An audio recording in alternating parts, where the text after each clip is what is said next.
All right, I am Dieter. He is still Jake. And we don't have much to talk about with the 49ers, so we're going to talk about the football that got played this weekend, which was pretty good, pretty exciting.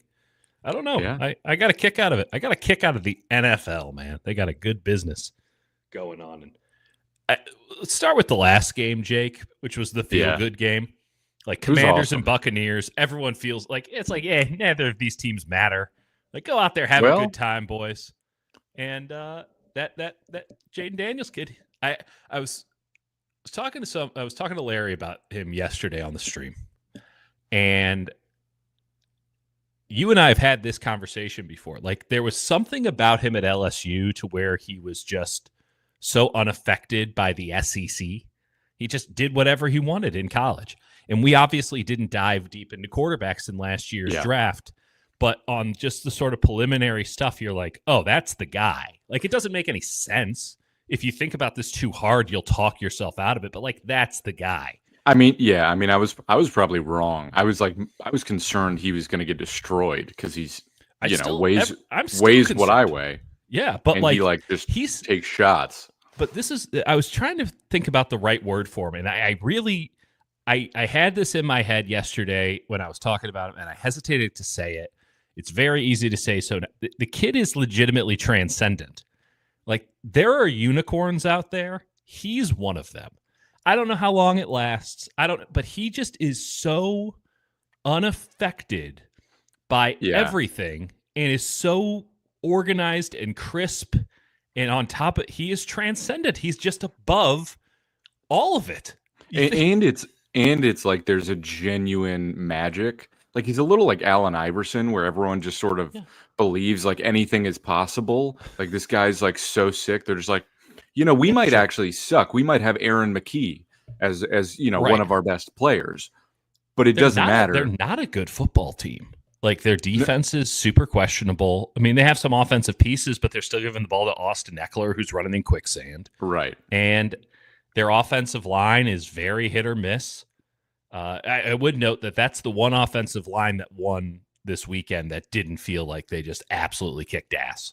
Right. And it's a tough gig. We saw a couple of too far down the field penalties because of the RPO, which is like, I don't know what Andrew Wiley's supposed to do there. Yeah, it's an impossible task. You're supposed to like treat it like a run play, but not be downfield. And I mean, he was like 7 yards downfield, which is like kind of tough. Oh no, it was the correct flag, but it's like the poor guy. He's out here thinking someone's blocking, and meanwhile it's thrown right over his head. I felt bad for him. Yeah, it's also like they've got McLaurin, and then it's just Olamide Zaccheaus and De'Ami Brown and the ghost of Zach Ertz, who's just like still alive, kicking ass. Still kicking John ass. Bates, who I want the 49ers to sign as their crappy veteran tight end. I'm not going to lie. I don't know who John Bates is. Yeah, no, you shouldn't.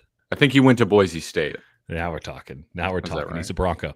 So he there's a couple of things that are going to come out of this weekend, in my opinion. One, everyone is going to be like, this is the Bills. It's the Bills year, baby. I didn't like that first quarter. Everyone's going to be high on the Bills. Everyone's going to be high on the Ravens. And that game is just going to get hyped up beyond recognition. It'll be a great game. I'm looking forward to it. But, like, is the winner of that game the AFC? Is that the real AFC championship game? It will be uttered. It will be incorrect. And then I think the conversation we're about to have, can Washington beat Detroit? Maybe. I think that they can. I want to see that number. There's also a legitimate like devil magic with them where it gets to the final minutes and like they're gonna get the right bounce. Like if all season. Like of course the doink went in. Like they just have that, and it's not a real thing that should matter, but it does. Also, Zane Gonzalez like putting over his hair 17 times. The doink was incredible because Tirico was clearly he didn't see it coming. Because he's like, oh, it's a chip shot field goal. They got it on the left hash. Like, this is nothing. And so the call, I highly recommend people listen back, is Washington doink. Tirico, the most buttoned up announcer, had his like Washington goes to the next round, and it doinks, and Collinsworth's like, ha ha ha. That's That's awesome. fantastic, man. That's football, man. Of all the bad performances this weekend, Thomas Brady again. Did you sit and watch? I actually didn't. So he My did God, the Packers game, right? he he watches the game like your 60-year-old dad in a recliner, where he'll just be like, "Oh yeah, oh," like he just that's his And analysis a lot of the he'll time. give you a whoa too. He'll give you a whoa. Whoa. I mean, that's fine. Like, I have no problem with the reaction. Though I will say Jason Benetti, I was listening to the latter game, and Jason Benetti, who used to be the White Sox announcer, who might be the best announcer in all sports, is doing the Westwood One call. And he's with Mike Mayock, who's really good on the radio. Oh yeah. And I love Mayock. And Mayock he like exclaims, which is a pretty rare thing to do on a radio broadcast. And he's like, whoa. And Benetti, I've never heard anyone do this. I think it's a brilliant announcer move. I don't know why I'm on this, but I thought it was interesting, and you might want to know. Benetti goes, "Why did you exclaim there?" Because everyone at home is thinking, "Why did he exclaim there?" Yeah. And Benetti's like, "Why did you exclaim here?" And then Mayock explains, like, this was a cool thing that happened, and I couldn't hold myself in. Meanwhile, all of Tom Brady's analysis is like, "Whoa, Kev! I don't know about that one, KB." And honestly, if we're gonna do some galaxy brain stuff, part of me is like all the stuff about Brady being an owner and not being able to go in depth. He's like he wanted that because he actually can't. He actually can't go in depth. Bought so he's his like way out of being a crappy announcer. he needed the ownership because he's like, oh, I'm actually not good at this broadcast thing, and I want to own a team anyway, and this will handcuff me in this. Yeah. So I just like have an excuse for being bad, and people will just accept it. Okay, let's run through the Lions minus 8.5 against Washington. It's either going to be like a field goal to decide it, or the Lions are going to blow them out of the water. So this is something that I'm thinking of bringing up as a policy. If I think that the game has a chance to be like closer, so like today would have been a great example of this. I want to take more first half lines because of that exact circumstance. Like Buffalo and the Broncos, I'm like, I like the Broncos' chances of making that interesting, but ultimately at some point Buffalo will get it, and they'll just once they get it, they pour it on, right? So it's just a question of when do they start pouring it on, if at all. So I feel like first half or even first quarter lines might be the play there. And I'd be all over the Commanders' first half, especially too with the Lions coming off the bye. That could go either way. You try and lull them to sleep a little bit. They got that run game. They can do long drives. Chiefs minus 8.5 hosting the Texans. Any thoughts on the Texans? I kind of hate 8.5 for the Chiefs. Seems insane. The Texans defense is like, I know it's turnovers, but like the they play a lot of zones. They got two great corners. Aziz was out of his gourd. They got two. Will Anderson was out of his gourd. It's not as if I forget the 8.5. 8.5's heavy. 8.5's heavy. Listen. Even if you think the Chiefs are gonna like win, the Chiefs are not a good offense, right? Like that's exactly the point. Is like I don't care how good you think the Chiefs are, and they usually lull teams to sleep and just hang in at the end, and it's a tie game, and they get the ball and they go, all right, well I'm just gonna buy time as Mahomes, and then I'm gonna find Travis Kelce just sitting down about 6-7 yards, and then he's gonna turn up field for like. That's all they need to do. 8.5. I would hammer the plus on the Texans, and I'm not even. I know that's probably a crappy number, but like they can turn the ball over. Mahomes does it. So, what do you think? Well, I don't know because your internet broke up about 30 times during that. So I have no idea what you said, but 8.5 does feel rich. I think that the Texans are not. I thought Bobby Slowick called a horrendous game against the Chargers. I think the Chargers just did some Charger shit. As well coached as they are, they just that was just a comedy of errors on their end. And Yeah, they choked that away. No question. No question. They were up 6.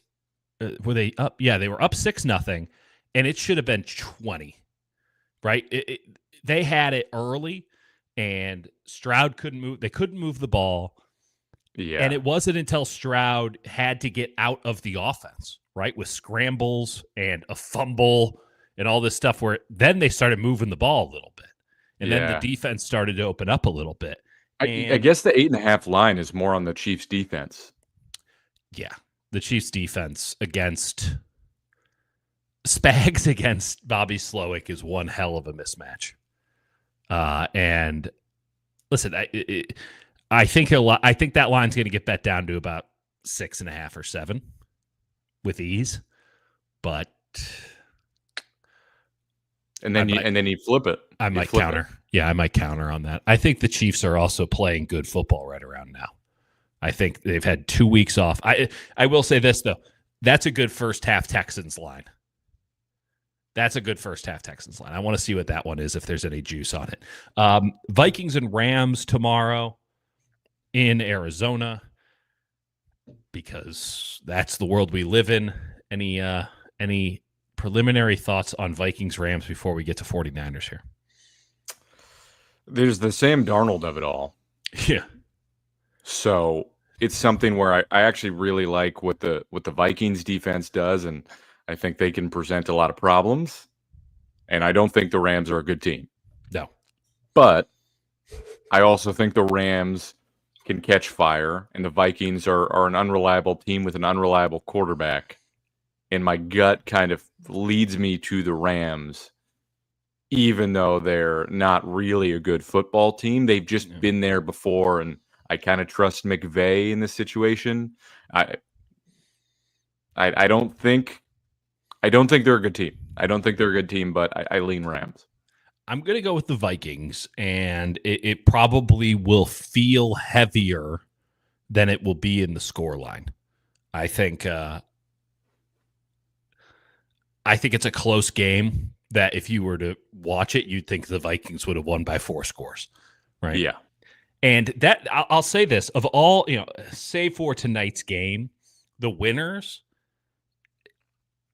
every single one of them was far and away the more physical team, winning in the trenches. It was a manhandling in a lot of spots. You think about the Eagles today, they tossed around the Packers, both sides of the ball. Absolute ass kicking. You think about the Texans yesterday. I mean, that was a hot mess of a game, but the Chargers couldn't match the physicality, and the Chargers brought a little bit of it. Ravens, just absolute manhandling of a Steelers team that's their thing. That's the one thing they do. That's all they have. By the way, it's been suggested, do they move on from Mike Tomlin? How about you get Mike Tomlin a quarterback and we see what happens? Just a thought. Just a wild concept. How about you don't trot out Duck Hodges or Kenny Pickett or, the ghost of Russell Wilson, and then you don't hold quarterback, more than one skill position player. Yeah. It's who's not trying to commit a war crime on the field at every single opportunity. God bless Although him, I do love that. He's magnificent. You know what? It's football. At some point, it is a war crime. This does not adhere to the Geneva Convention nor the Warsaw Pact. I'll say this. I think Najee Harris is going to be a free agent. That's an interesting option for the Niners. Especially if they can't retain Mason. Right. Because the way this is going to work is they can offer the RFA tag at $3 million, and that's the right of first refusal. After that, it's 5.5 for the second rounder. That doesn't make any sense for a running back, and they shouldn't do it. And they shouldn't. But if you get in that middle round of $3 to $4 million, and Mason goes and signs for 4.5, I would consider Najee. I mean, it'd have to be around 6. It's then no, it's tough. Yeah, I would. I don't know. He's a 1,000-yard rusher. I love Troy Aikman. He's that doesn't impress me at all because it's an average of 56 yards per game. maybe 59. But he does a lot of the little things right, and I think that could be a big boost, especially to knowing that you're going to have to moderate McCaffrey at some Yeah, point. they need a stable, and they don't have one. If they lose Mason, it gets pretty bleak. Yeah, it's just Garendo who can't stay healthy, and Debo, and your Devo, fullback. and their fullback. Let's lean into it, Jake. You feel comfortable sharing your screen on the sickest thing I've ever seen? Yeah, genuinely, that's where we're going with this, folks. So for those of you, You know what? I can pull it up. I think you sent it to me. I got it. Okay. I can we can present here. We can Okay. share So screen. Jake, instead of spending time with his lovely girlfriend or I don't know, doing his job, decided This is to my job. instead do this. I mean, I guess that's fair. So, folks, what I did is I went through all the 49ers signings already, and then I went through what I thought should be how they handle their offseason, their entire offseason. I have Josh Dobbs and Brandon Allen at quarterback, but like that's because that's a position I need to give more thought to.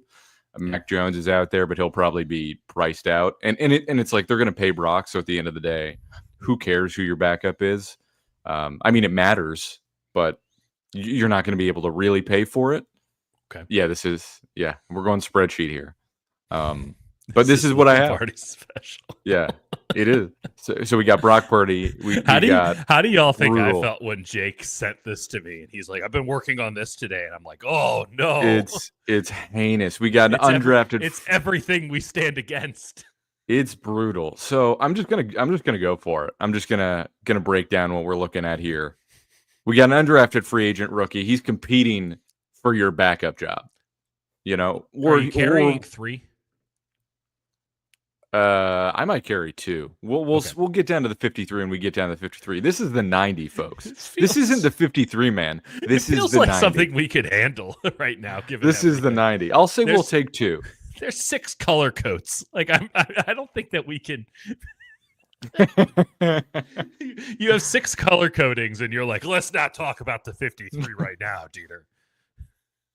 I'm not well. I'm absolutely not well. Okay. Kyle Juszczyk only fullback. That's fine. Yeah, as you were saying with the running back, it's interesting, right? You would think, oh, the Niners, they've done a good job with running backs and all this.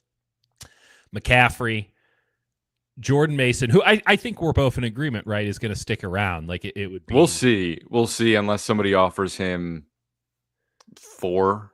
Then Niners can decide to match that. Do that. No one's going to do that. I mean, listen. This was an offseason of like paying running backs, and it worked out for a lot of teams. Yeah, so somebody might say, no. Who did it work out for? Let's be specific. It worked out for the best offensive line in football with Saquon Barkley, and they're like, imagine what Saquon Barkley could do. Josh Jacobs, Aaron Jones. I'm forgetting the Aaron Derrick Jones Henry. One, by the way, hasn't worked out. The Aaron Jones he's been hurt a lot. Well, but and he also he's got been straight up. productive. He's got effectively benched late in the season for fumbles, and they're playing Cam Akers over him.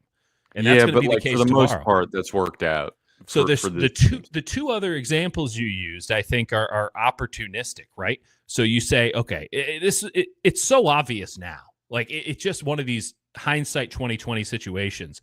Saquon Barkley was able to run for like 1,500 yards a year on the Giants. What the hell was he going to do behind the best offensive line in football? It's not even close. They're so much better than the Lions. It's laughable. I was so wrong. And then you think about the same thing.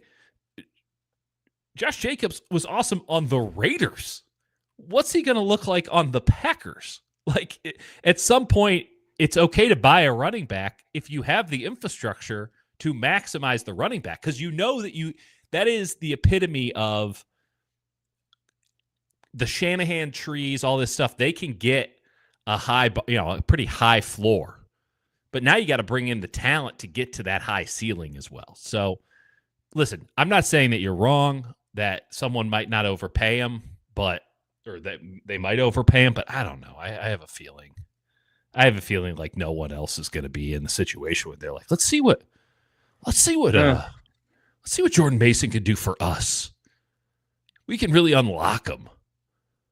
Like, what team is out here being like, we're one Jordan Mason away? I don't know. I don't know if they're saying they're one Jordan Mason away, but I think some teams could think he could help it at $3.5 million, and I then think I think those test the teams would Niners. just draft a kid in the 5th round. you know, like Yeah, the I only think the team I could Niners. Yeah, imagine saying, "Hey, let's do this," is like the Chargers. But those guys are sick in the head.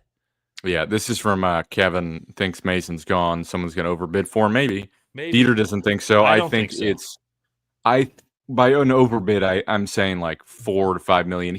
Mason had incredible, like, as Jackie points out, he was leading the league. But I'm talking about before, like after contact. Like he was up there with Derrick Henry in Oh yeah, terms of production. I think teams are going to say, Derrick Henry would have been a good example to use.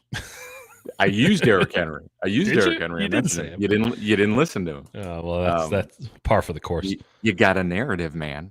Um, By the way, it's the Baltimore Ravens saying, "Oh, he was doing this in Tennessee. What could he do for us?" Like good right. teams buying running backs is a lot different than what I think is being asked here. Even though I know the Niners are a shit team this year.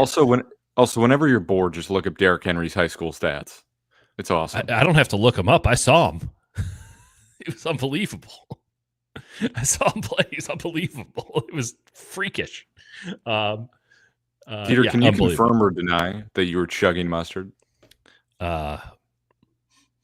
Dijon. He's sweating mayo, brother. That's the Al Golden. So that's what I got. I got McCaffrey. Have I ever told you the Al Golden story? Because it doesn't sound like No. they're going to hire him. So I was covering the University of Miami, and I dropped a ton of weight when I lived in Miami because you're just outside and it's 90 degrees and you're just in a all swamp. the time. Yeah, You're just living in a swamp. And I would ride my bike everywhere, and I was young and carefree and poor, and it was lovely. And I'm covering the University of Miami. I'm talking to an assistant coach, and he had known me for a minute. And so he's like, "Man, you've dropped a ton of weight." I'm like, "Oh yeah, thanks, man. I blah, blah, blah, all the same shit I just told you." And I go, it's interesting. Me and Al Golden have very similar like bodies, like, and yet he just keeps the weight on. And I see him out here. He's wearing pants and a full sweatshirt. And it's like, this dude has to sweat more than any man I've ever met. And I'm wondering how he keeps the weight on. And this assistant coach had clearly heard this before. And he looks at me, and I can't believe this is inappropriate to be telling the story. And he goes, "Al loves mayo." come on. Can't unhear it. Can't unhear it. And here's the thing. Every time I've been promoting Al Golden as an option for 49ers defensive quarterback. You don't think that it pops into my head every time I say his name that he loves mayo? It's the only thing I think about. I have no opinions on his defense, only his taste in condiments. And honestly, it's a shame that he wasn't in the collegiate game as a head coach long enough to coach in the Duke's Mayo Bowl in Charlotte, North Carolina. God damn, that would have been a beautiful thing. That would have been his dream. And if he just stayed at Miami, I'm pretty sure that would have been in the cards. It's an ACC tied bowl. His team's only won about 7 to 8 games a year. It would have been perfect.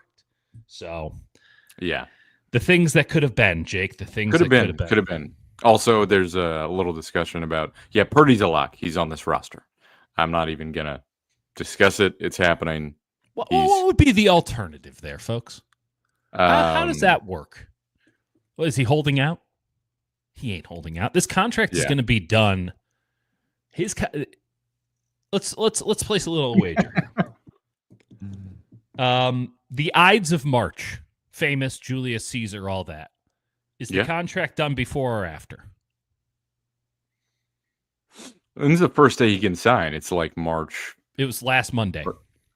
No. You can't do extensions, I think, until like the new. It's until like the new league year tolls, I think. Okay. Well, I should have done better preparation on this then. let me get you an exact date. We're going to pull up the league calendar. I mean, I think this is going to get done. Done. March 12th is the first day, I believe. Also marks the start of free agency. Oh, well. Do you think it gets done before free agency? It's a really good question. I think it does. I honestly think that this weekend's quarterback play makes this all the easier because there is no circumstance in which Brock Purdy can get truly lowballed anymore. It's tough because March 15th is my mom's birthday, so it's like I don't want to be working that weekend. Ides So of March. I'm gonna Beware say the Ides of before. March. I'll Well, say first off, before. let's be very clear. All of this stuff can be pre-written and then That's true. quickly Oh, it will amended. be. It will be. So Okay, I'll say before. I'll join you. I'll join you on this cause and say, yeah, it's before. And that this thing that we've been talking about that they get their business done early actually comes to pass. I think that this is just clean cut, open and shut. We're going to call it 55 or so million a year. And they structure it so that it almost has to get redone in like 2 or 3 years.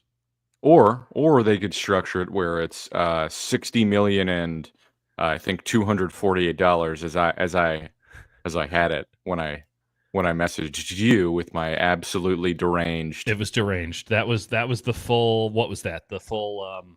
The Jalen Purdy Hurts contract. contract. Who was that modeled after? It was more the Jordan Love contract. Yeah. I'm going to pull up the Jalen Hurts contract real fast as you talk through the running back position. Okay, so we're going to go back here. We got the running back position.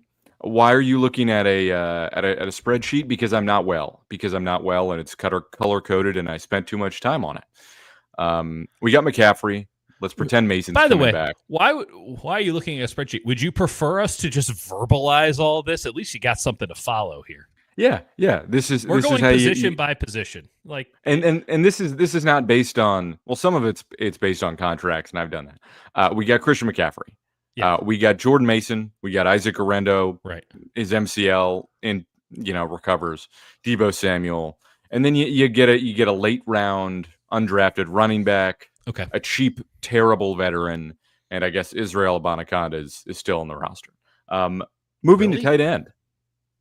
I think because they picked him up, he has another year on the deal, so he'll be in for camp. They picked him up off of waivers. Yes, so they get that extra deal. I wish I had a PowerPoint. I wish I had star wipes available. I don't. No, you don't. This is easier. I could have made it a Prezi. Tight end. It's George Kittle and please God anybody else. Yeah, I'm going to say they try again with tight end, but they go in the 4th round because they whiffed in the 3rd. I'm going to say 4th round tight end, cheap, terrible veteran, Jake Tonjes. And I cannot believe that they'd keep Jake Tonjes around. They did everything in their power to not use Jake Tonjes. Ignore the green on that. Why would they keep the guy that, frankly, they would have cut if they had any other good option? They played Braden Willis more than they played Jake Tonjes this year. And they hate Braden Willis. They cut Braden Willis. Yeah. Jake Tonjes doesn't exist. Also, can we talk about Mason Pline? Mason Pline is one of those great concept players because you look at the baseball card and you go, wow, he's big. He could really do something.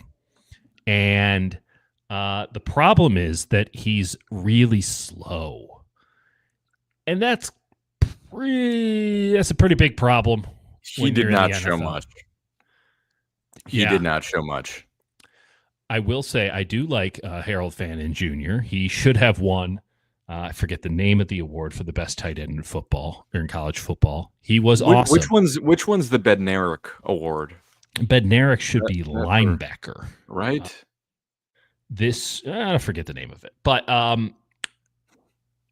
he was awesome. There's some very good tight ends in this class. He has the athleticism. It's a very Gerald Everett-like player, which you can never go wrong. All right. We are switching, by the way.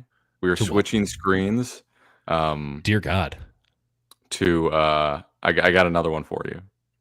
It's gonna be hold up. We got one more for you. Well, Get ready for it.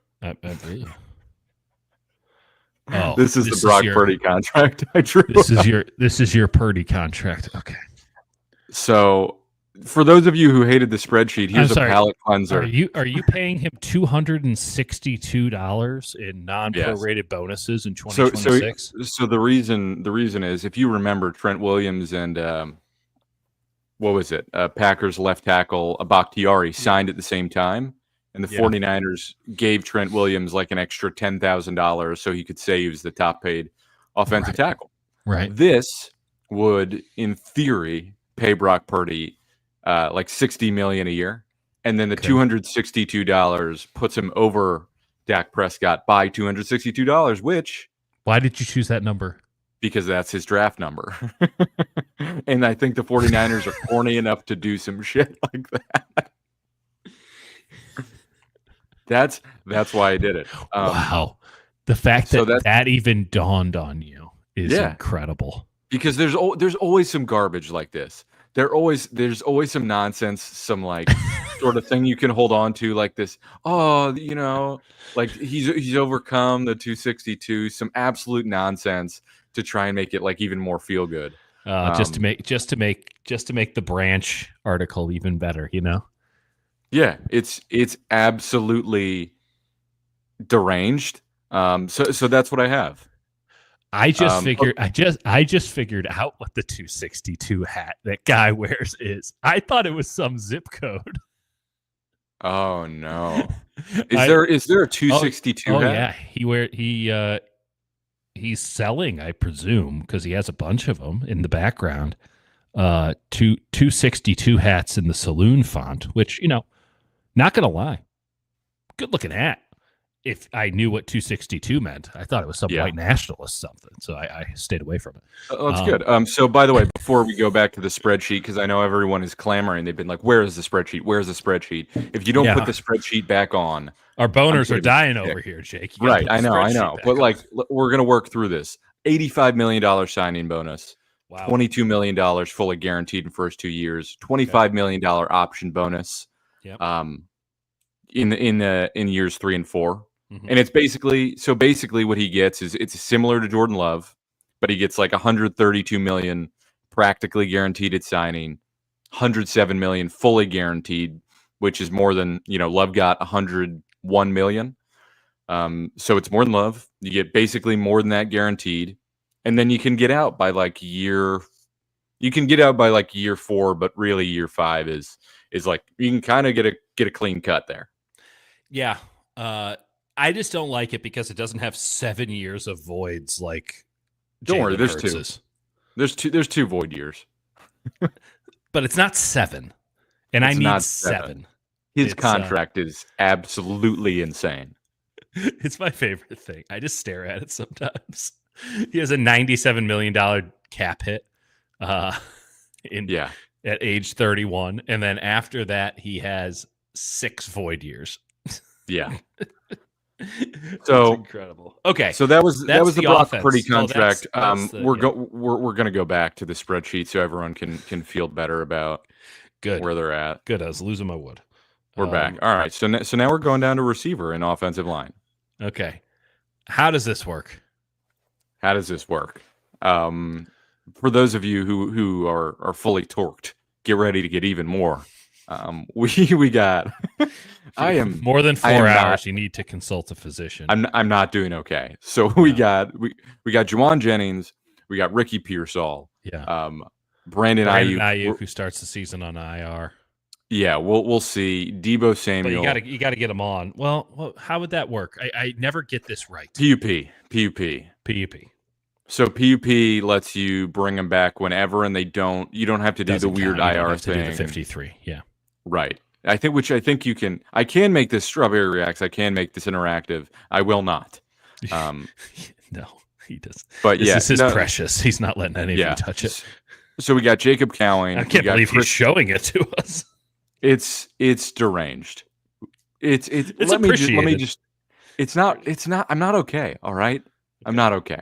Okay. We got Jacob Cowing, Chris Conley, Isaiah Hodgins, who's on this team. Who? Suddenly, the former Giant? That's right. He's on this team. So is Russell Gage. So I saw Russell Gage in the locker room on cleanout day, and it's like, oh, you were here this whole time. So those guys are Who? there. Yeah, and then I think you get an undrafted rookie who doesn't matter, and then you draft like a 6th, 7th round rookie who also will not matter. The Cowing thing, he's a good punt returner. The Cowing thing did not go well in year one. No, It they did didn't. not. They didn't trust him. They didn't trust him, and I don't think he showed kept doing much stupid shit. Yeah. Oh yeah, Trent Taylor's on this team, and he might make the team according to your color coding. Well, who's to say that any of these players are are worth making the team or not worth making the team? Nick Nash would be a great. Listen. I have some questions about his athleticism and such as the 6th round pick. I'm pretty sure he had the Triple Crown this year in college football. Pretty sure. So I'd draft that guy. Former quarterback. They love those. I'm in. I'm in on Nash. All right. Let's talk about that offensive line. And you know what? Let's just go right to the pink here, which is something I've said many times before. Let's go right to the pink. And I'm like turning into Trump. Let's go right to the pink. I told her, go right to the pink. God damn it. That's my president. And Drew Dahlman. There we go. He's on the team. That says He's something. How much team. does he cost? He costs a lot. He costs about $13 million a year. Is he worth $13 million a year, Jake? He's a lot better than Jake Brendel, but we'll see. I watched some Drew Dahlman tape to be like, is this actually worth it? And he's so much better than Jake Brendel. I mean, it's not a high bar, but explain to me how much better he is than Jake Brendel. He's just not turning into a turnstile and like Brendel. I think the problem with him, especially this year, is like his knees. Like it felt like he couldn't anchor, and he wasn't like getting out in space and really dominating in the run game. Like if you're going to be a 49ers center and you're going to be mediocre in pass protection, which he was below mediocre in pass protection, you need to be able to get out in space and reach and get on the move and attack. And to be fair, he used to do that. He used to do that. They can cut or trade him after June 1st and save some money. Get out of there. Should they do a post-June 1 designation? They have one of those spots available. Like a pre-post-June 1? Yeah, like they're going to do it with Hargrave, and they have another slot in which to use for that. It doesn't seem as if there's anybody who... I mean, we haven't gone down the roster. There's plenty of players that they can post-June 1. But how many of them provide a serious fiscal benefit? There's a few. Okay. There's a few of them. But I don't know if they're actually going to pony up the cash for it because they have Brendel for so cheap for another few years, and maybe they'll just like say Hennessy and Nugent can duke it out for the backup spot, and Brendel's serviceable. Yeah, I just think it's not dumber. It's not a dumber spreadsheet. How Jake, dare you pull up the comments when you want How to dare comment on them? So someone says this spreadsheet is like Lombardi's, but a lot dumber. No, it's not. It's actually brilliant. You couldn't possibly comprehend the levels that I'm operating with. You couldn't possibly listen. I'm letting you go. The amount of time on Over the Cap I spent breaking this all down. And by the way, these numbers I already put these in. I didn't have the time to put in the contract. Scroll down. Just scroll down. Let them see how unwell you are. Yeah. Oh yeah. So this is when it starts getting unhinged. These are the contracts. Yeah. So Drew Dahlman's cap hit. Let's scroll over. Year one. It appears I have it at $6 million. Okay. So, yeah, that's what it is. Do you want me to keep scrolling? No, I don't. I don't want any of this. This is where we're at. Is this good content? Are people enjoying this? Or people seem to hate it, and that's fine. Honestly, that feels more of our brand than anything. Ben Barch starting at left guard. I'm gonna commandeer the train here. Okay, you're keeping Jalen Moore. You got Trent Williams. That makes sense. No one else on those sides matter. You need a left guard. You're gonna let Banks walk Whoever wants to sign him, go to town. Ben Barch is your starter. Is that the play? Yep. Ben Barch is your day one starter, and then you draft a rookie in the third or fourth round. And for those asking, no, don't leave me alone. I should be shamed for this. I should be shamed for this. And I no, it's a problem. It's not. Well, no, I did this. This is the alternative is us just yelling this shit at each other. So Correct. Let's go with that. I needed a framework. And how much cap room? They get about $30 million of cap space going after all of this. Yes, after all of this, they have a $30 million. Because heaven forbid they don't get to roll over some cap space. The year following, they are about -7, but they can roll over some of that. So it'll get tight. It'll get tight after that year. Kevin says this is a great call.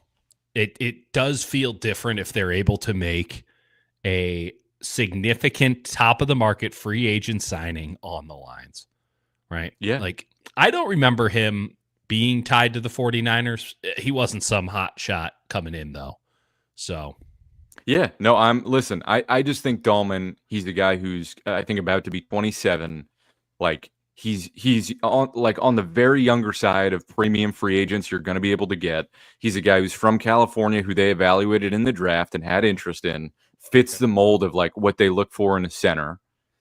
He would be such a clear-cut day one fit, and that would upgrade you at that position. Now, he's not like an elite pass blocker, but he's good. Like, he's good, and he's athletic, and he can hold up, and he can communicate. And especially if you're Brock Purdy and you want to like evolve this scheme a little bit. I mean, getting a new center is tough, but it's not like it's going to be a major adjustment. I just think he's a guy who's sharp, who's athletic, who's really going to elevate this team, and would it cost quite a lot more? Yes.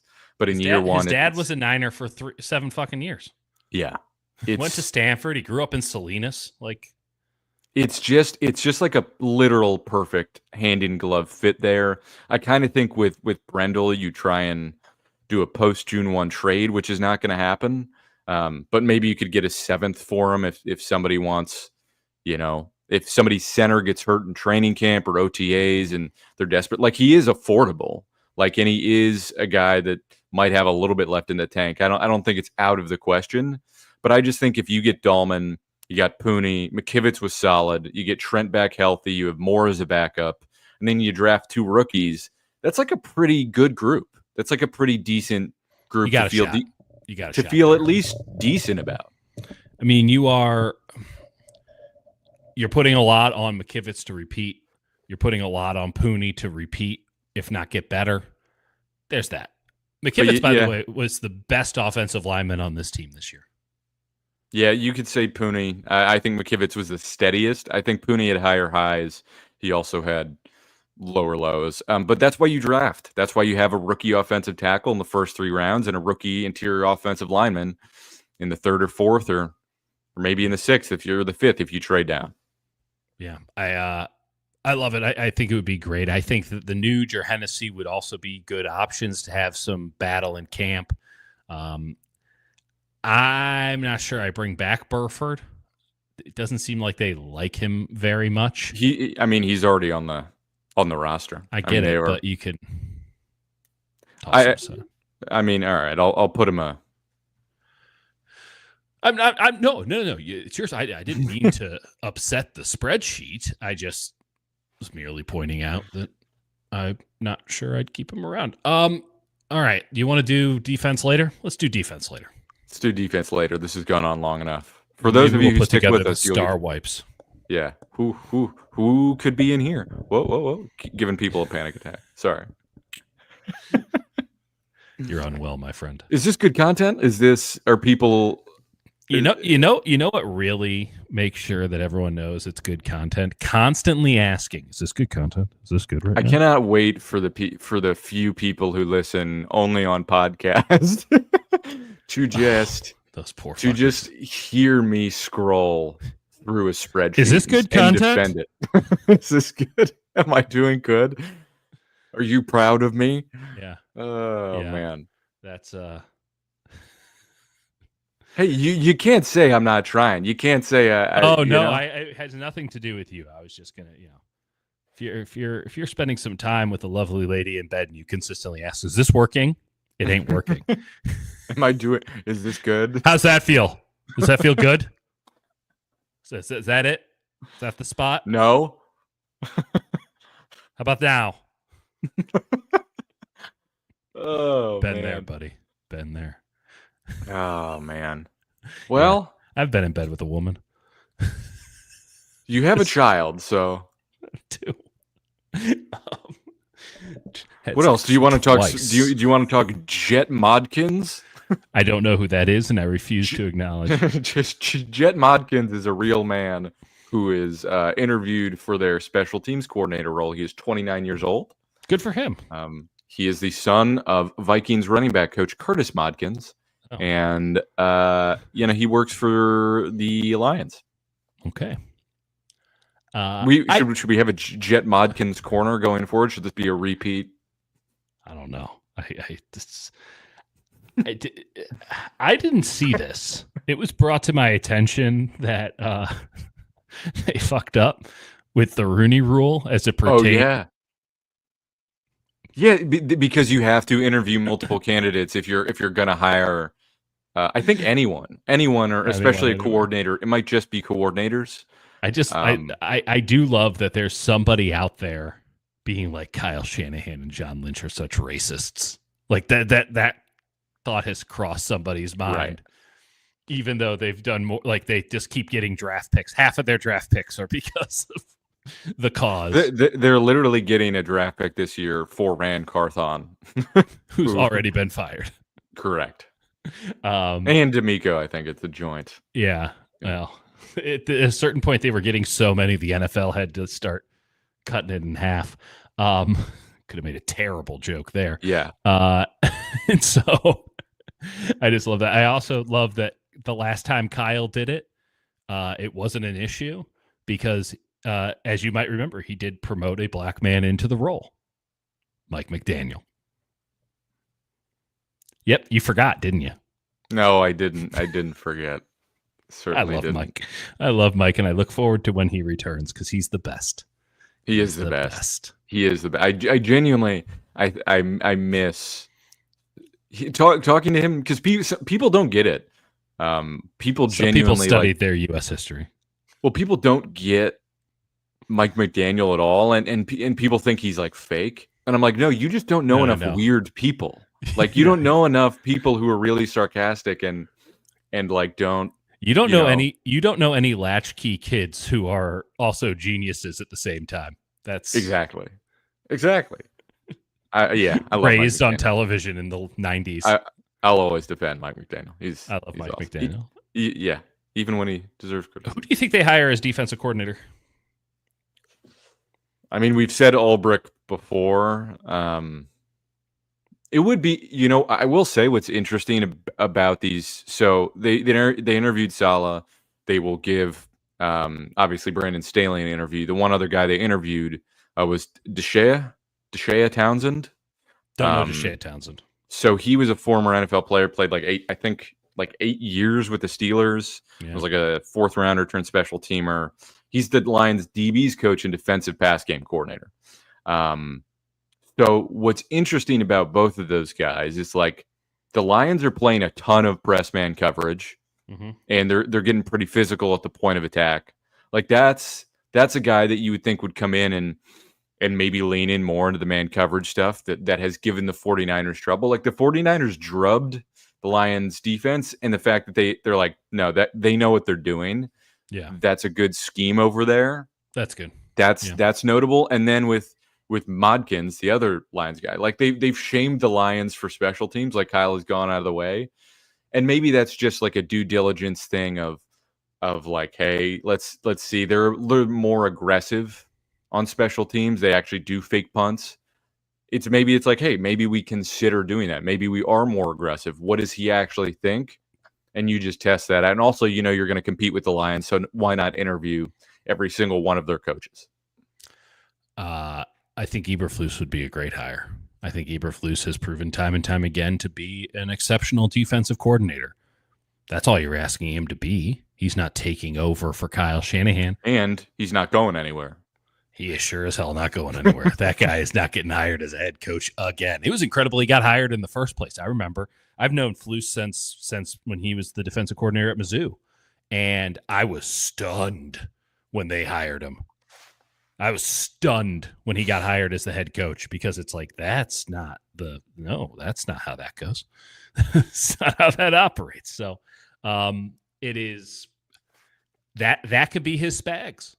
He is an outstanding defensive coordinator. I don't think he's like Spags level. Like, right? Like, I don't think he's I mean, nobody's Spags level. He's not working the form. He's not expanding the plane, working art, but he's a hell of a defensive coordinator. The Bears had a good defense when he was there. These are positive signs. I think that, Kyle said during the presser that they had like an opportunity to really upgrade. Even if that didn't mean that he's already done the legwork on it, just looking at the slate of possibilities, like he's right. Like the fact that Eberflus and Saleh and Ulbrich are all available, just sitting there.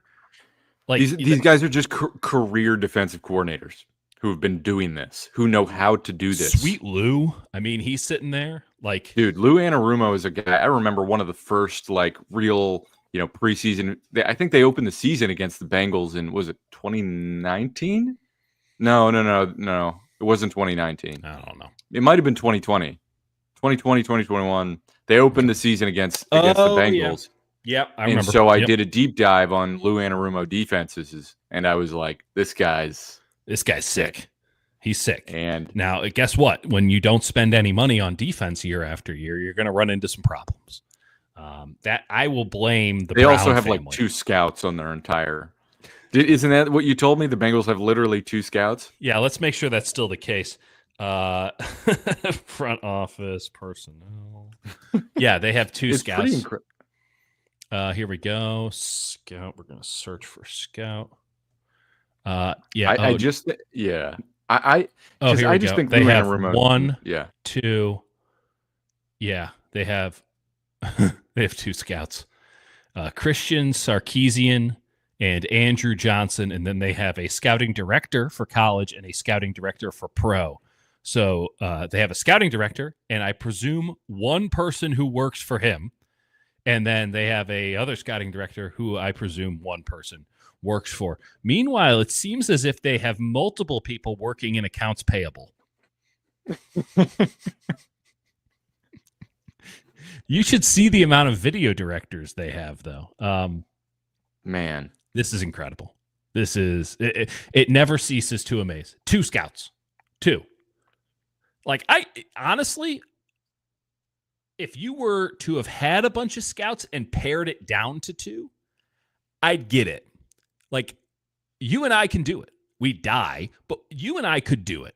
If we were the 2 scouts, we could make it happen, right? Oh, yeah. That's actually, that would be sick. It would be awful. It would ruin our entire lives. And there would be not a waking moment because you would never be able to do it all. You'd never be able to get enough. And we would have to really have like we'd have to have a crib sheet to simplify.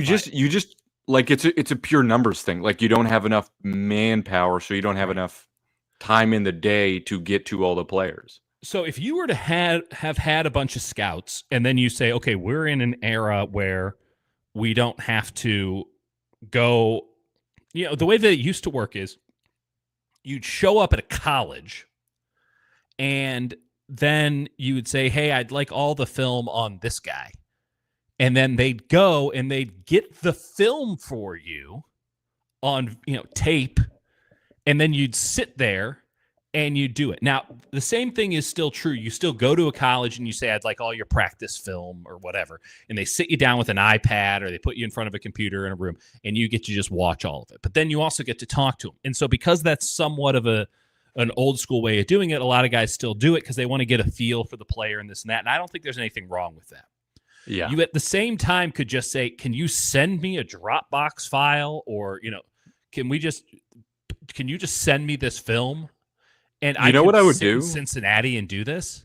You know what I would do is I would get one of those Oculus headsets, and then I would just be in the third dimension watching film like a precog in a warm bath of milk.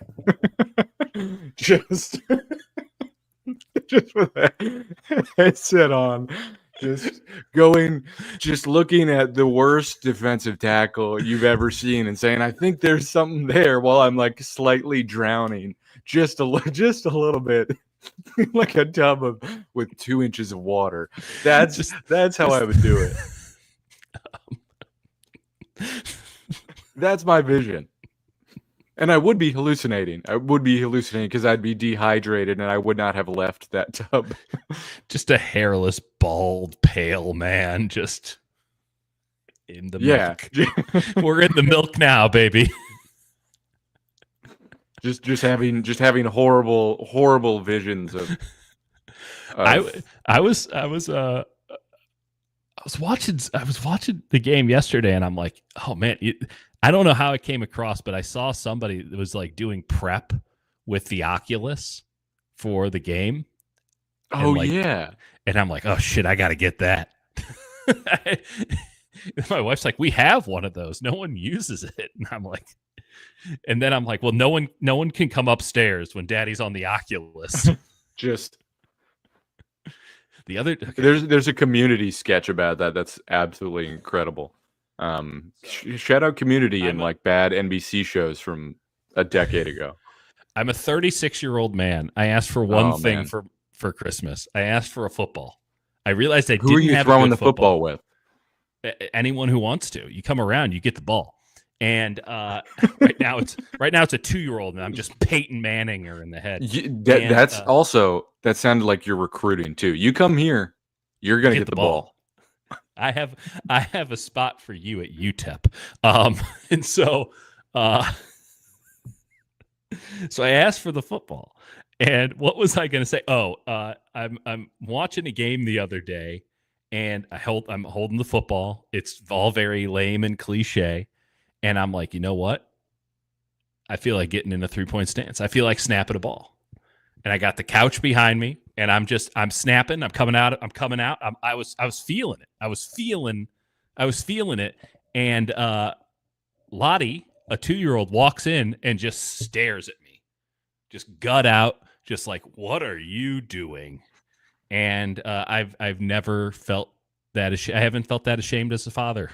Okay, well, since you shared that vulnerable moment, I will share with you a vulnerable moment. And I kind of want to go snap the ball right now. That's what I'm saying. Like, you can't fight it. 2 things. That reminds me of when we used to have, like, in our old house, we'd have a couch, in the playroom or whatever, and we had like foam balls. And Absolutely. I was a Mets fan, so I'd watch Billy Wagner. I'm a righty, but I would imitate Billy Wagner, and the couch cushion was the strike zone. And so I just whip it in there. Yep. Throwing sliders, sidearm heaters. Just because you shared that yesterday, my girlfriend was lying down on the couch, and I went to like bother her, and then I had my hands in my pockets, and I slipped. And because my hands were not in my pockets, I couldn't brace, so I headbutted her in the stomach. I fell headfirst into the couch and headbutted her. And I could not look. She's like, "No, it's okay." I was like, "No, I'm gonna go sit alone. I have to leave. I feel so much shame. I can't properly express it." You just like snake bit her. It's incredible. Yeah, I hit her, and I hit her with my head. I fell face forward. This has been our worst episode yet, Jake. Yeah, Henry, we're up in the city. It's worse. Jake just needs to plug in, baby. All these problems created by modern technology, the answer is to plug into the internet. By the way, one more thing before we get out of here. There's a comment I have to address. Fucking spreadsheet. No, I'm not. But somebody said, I find it very offensive to not spend money on defense. We didn't get to defense. We didn't do defense. And it's interesting that you want to spend money there, because fundamentally I believe that you should stay cheap on defense at all times now. You can re-sign your guys, but what you want to do is you want to keep the guys fresh. I'll give you one name. Fresh. Give me a name. And it's not Jeremiah Ledbetter, though I did sign Jeremiah Ledbetter. So you've already given me a name. Calais Campbell. Yeah, motherfucker old. He's 38. Yeah, and he's still got it. I don't know if he wants to move all the way out here. Doesn't he have like 5 children? Probably. But he cost like $3 million for the Dolphins last year, and he was incredible. He was unbelievable. That motherfucker can hold a gap. BJ Hill's expensive. BJ Hill's great, but he's expensive. I love BJ Hill. He is expensive. Well, if he doesn't retire, then go get Calais Campbell. We'll go to the milk and we'll create a new Calais Campbell. This is we cannot say that we didn't warn people. This is our roots. This is who we are. This is what when you we'll sign forever. up. When you sign up for Dieter and Hutch, this is what you sign up for. That's right. Okay, I'm going to cut this off before it gets any worse. Okay, I'll give you credit for the bad joke. I missed it. There was a great joke in 30 Rock. It was where they created a game show called Homonym, and it was when you said the meaning of the word, and it was always the other one. It's one of the best small 30 Rock bits. And anytime people are working on puns or homonyms, unbelievable. Jordan Bunch equals Calais Campbell. We need to investigate. That's what we're going to do right now. We will investigate. Goodbye, folks. I apologize, and also you're welcome. Dieter, I apologize, and you're welcome. Goodbye.